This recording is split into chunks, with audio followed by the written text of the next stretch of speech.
This is a beautiful day to be on the grounds of the museum, and we're out amongst the sculpture and the memorials that we've got to some of the famous or legendary animals from the American West, in particular the sport of rodeo.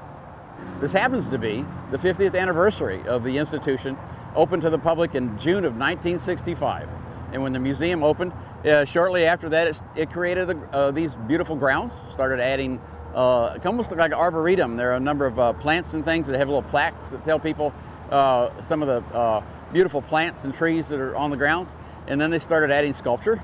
But one other thing they did, especially in the rodeo world, the rodeo animals, the famous bucking horses and rope horses and things like that are so well loved that there are several memorials to some of those legendary animals here on our grounds.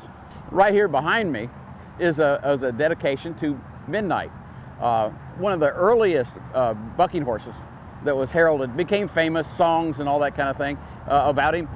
Black horse that nobody could ride in the early sport of rodeo, just when it was becoming born. And tonight, bull riding history's made, a cowboy gained a crown. His bull's called Tornado, and the cowboy freckles brown.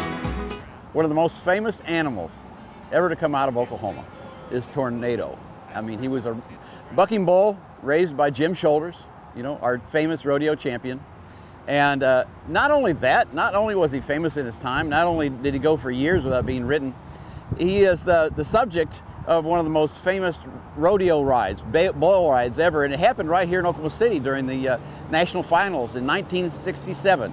Freckles Brown rode Tornado, and the crowd just all stood on their feet and cheered because he hadn't been ridden hardly at all, and then Freckles was up in his years, in his 40s, and so it was an amazing night. Everybody still remembers it. There's been songs written about it and all kinds of things. So to remember that, you know, Mr. and Mrs. Shoulders agreed to have Tornado interred here for all the rest of us to help remember him, because he probably is not just an Oklahoman that we're in love with, but probably the most famous rodeo bull of all time.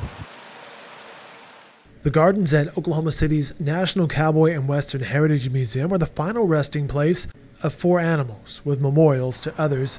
It's an initiative that began over 5 decades ago when the museum first opened.